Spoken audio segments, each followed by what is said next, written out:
It was a rainy Tuesday morning, the kind that slows everything down. The traffic, the people, even time itself seemed to hesitate under the gray clouds. Inside courtroom 12B of the Franklin County Courthouse, a long line of petty crime hearings were already underway. People shuffled in and out, petty thefts, noise complaints, unpaid tickets. Nothing particularly out of the ordinary, but that was before she walked in. She wore an oversized coat, frayed at the sleeves, and a pair of worn sneakers that had long since lost their shape. Her hair was tied in a loose bun, as if she hadn't had the luxury of a mirror that morning. Her hands were calloused, her eyes tired, and there was a heavy silence about her. She clutched a crumpled manila envelope, walking with the kind of weight that people carry when they've been overlooked too long. The bailiff called her name. Mary Carter. She stood up, nodded respectfully, and took the stand. A public defense attorney she hadn't spoken to much whispered to her as she sat.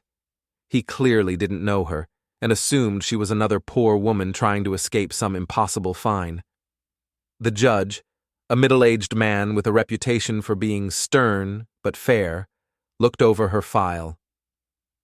"Miss Carter," he said, removing his reading glasses, "you're here regarding a trespassing charge?" She nodded calmly. "Yes, Your Honor." "You were found loitering behind the city courthouse building after hours. No ID, no explanation. Do you have anything to say before we proceed?" The court clerk typed steadily as she spoke. "I was there for a reason," she said, voice steady. "I was looking for someone." "And who might that be?" She hesitated, glanced around the courtroom. A beat of silence. Then she said, "The man who bribed an officer to cover up the assault of a minor." The judge stiffened. The public defender blinked, confused. The courtroom, still half full with bored attendees waiting their turn, suddenly paid attention. The judge leaned forward. "Excuse me?" Mary reached into the manila envelope. She placed 3 documents on the table in front of her, sliding them across like poker cards. "I have evidence of corruption involving Officer Raymond of District 9 and a man named Carl Simmons. The victim was a 15-year-old girl. I've been tracking this for months. I posed as homeless to get access to the back channels and conversations that would otherwise never reach this courtroom." The judge glanced at the documents, skeptically at first, then more intently. A subtle change overtook his face. "You say you're investigating this?" "I've already submitted initial findings to the Office of the Inspector General," she said calmly. "But I needed confirmation. I got it last night." The courtroom had gone dead silent. The public defender leaned over, whispering, "Who are you?" She looked at him and replied simply, "Chief Prosecutor, Eastern District." Temporarily off the record, but never off duty. The silence was shattered. The judge blinked, recognizing the name on the documents now. Mary Carter, the woman who once dismantled a statewide drug ring, the woman who had built her reputation on fighting corruption, even when it meant walking straight into the fire. The judge adjusted his robes. "Miss Carter, or rather, Chief Prosecutor Carter, why the disguise?" She smiled, but it wasn't a smile of triumph. It was heavy, burdened.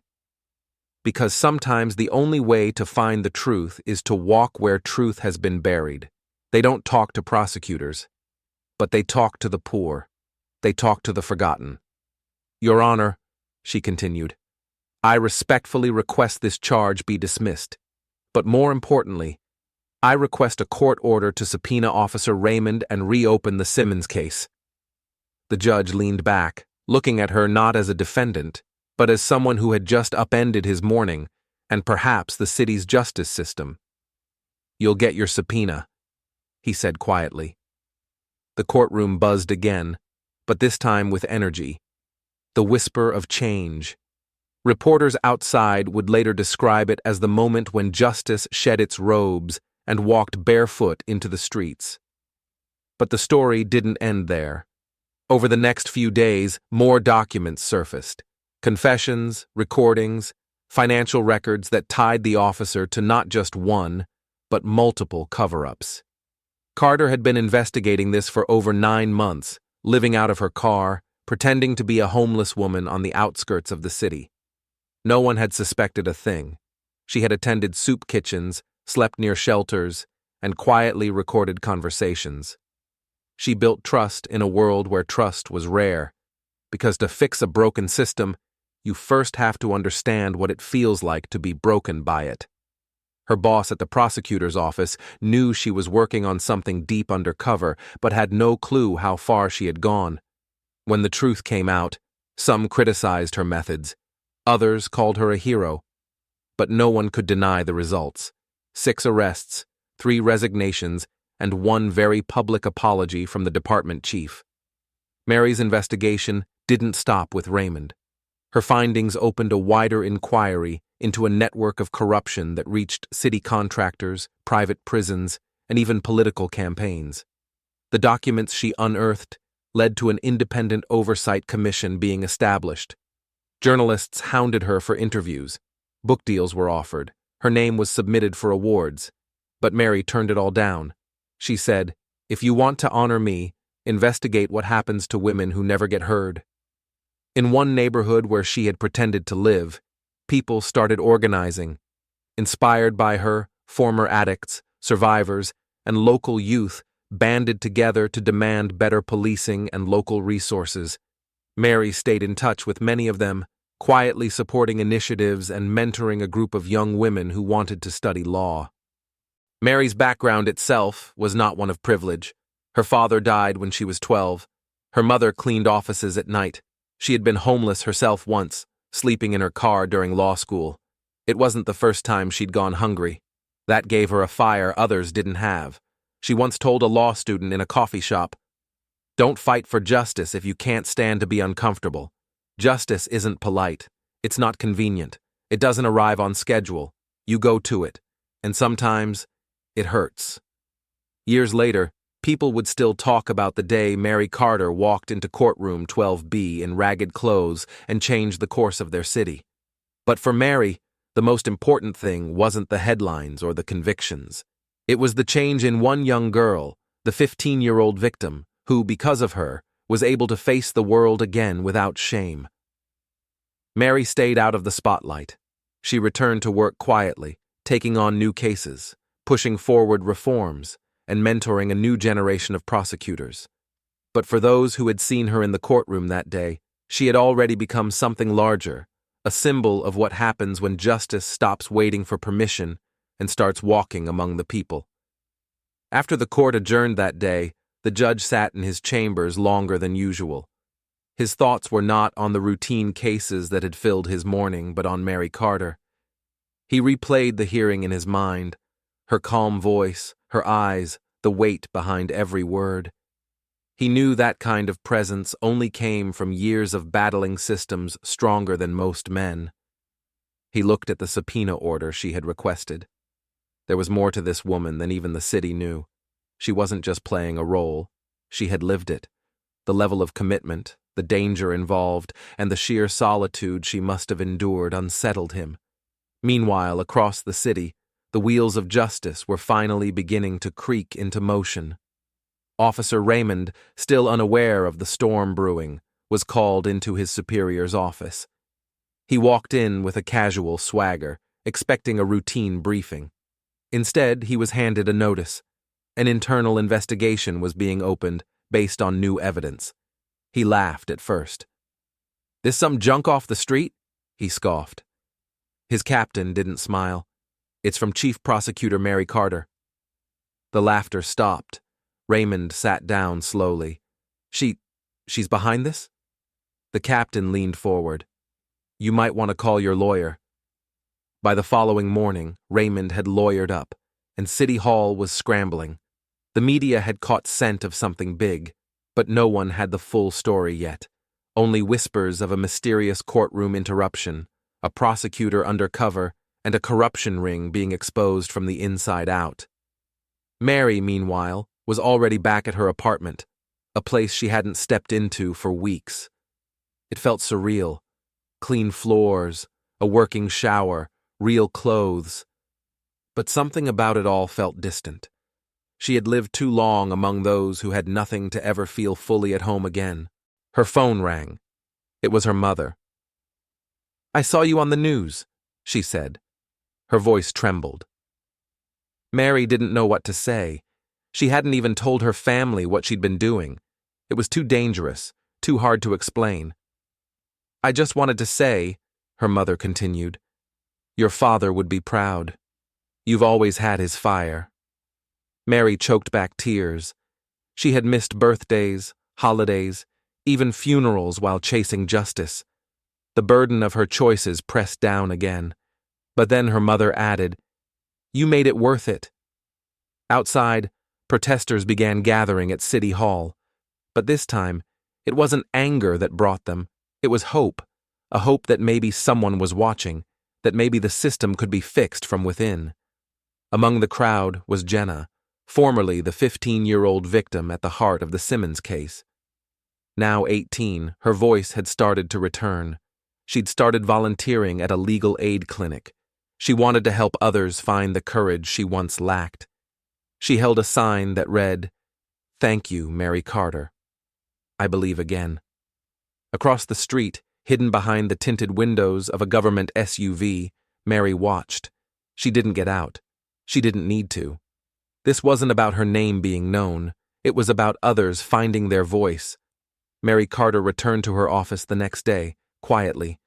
No applause, no welcoming committee, just a stack of new files waiting on her desk, each filled with names, charges, and timelines begging for justice. But everything felt different now. Her phone rang. It was the deputy mayor. "We want to honor your work publicly," he said. Mary exhaled slowly.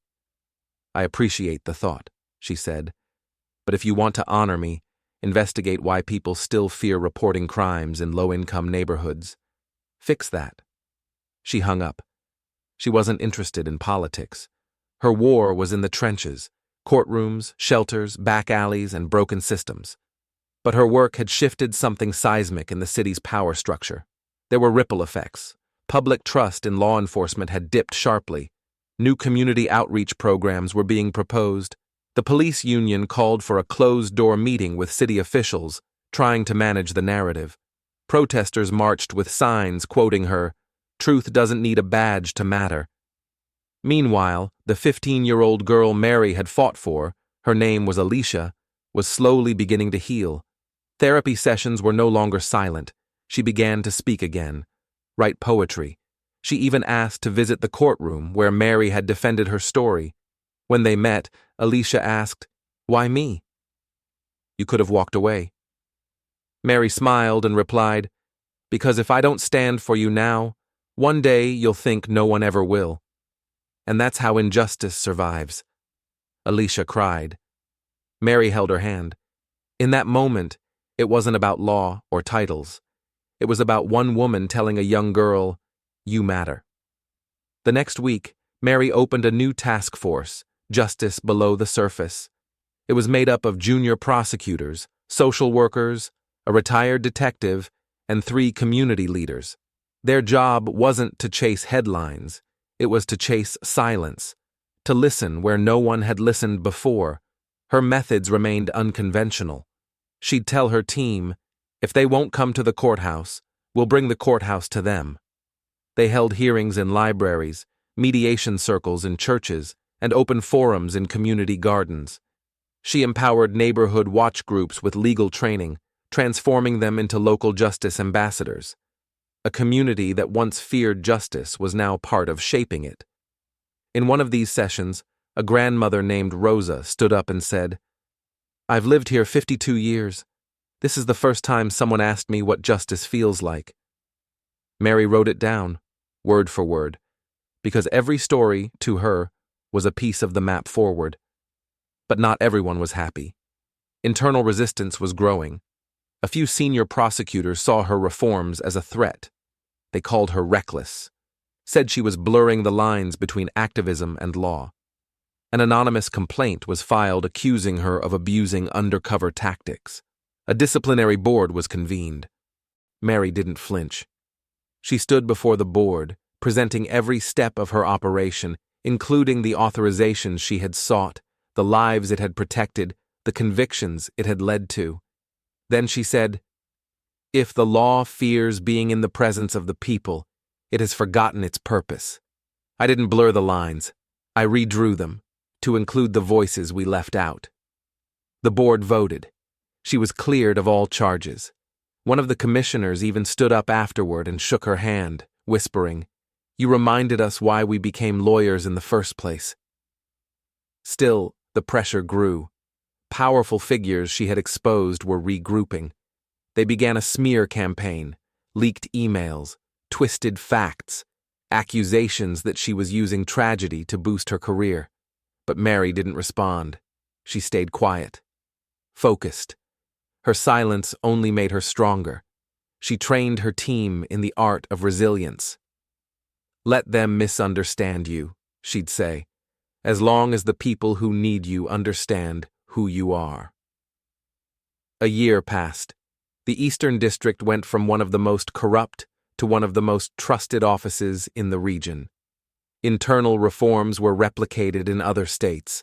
Law schools studied her case. And yet, Mary still walked to work, still bought secondhand clothes, still answered her own phone. One evening, she sat alone in a small park, rereading Alicia's poetry collection, self-published with Mary's help. It was called "I Was Heard." She smiled. That's what it had always been about. Not just exposing the powerful, but uplifting the unheard. Her story is not one of superhero theatrics. There were no slow-motion takedowns, no grand speeches in dramatic courtrooms. It was the story of a woman who chose to listen more than speak, who chose the alley over the avenue, the silence over applause, because she knew real change doesn't need a spotlight. It just needs someone willing to go where it hurts and not look away. The final lessons from Mary Carter's journey. You don't have to be seen to be impactful. Real work happens off camera, in the quiet places no one thinks to look. People remember how you made them feel more than what you said. Mary made the forgotten feel worthy. Systems don't change from the outside. They change when someone goes inside, refuses to play by broken rules, and dares to rewrite them. Being doubted is often the first sign you're on the right path. Mary was doubted, dismissed, and attacked, but never defeated. Justice is a verb, not a noun. It's not a place you arrive at. It's something you do, over and over. Leadership is not about control. It's about courage. Mary didn't lead by command. She led by example. And finally, one life, truly seen and truly defended, can echo for generations. Alicia's poetry changed 5 other girls' lives. Those girls will change others. And so it ripples. This is the legacy of Mary Carter. Not a myth, not a hero. Just a woman who walked into a courtroom wearing worn-out shoes and walked out having shaken the system to its core. And maybe, if we're brave enough to follow her example, we too can leave the world a little more just than we found it.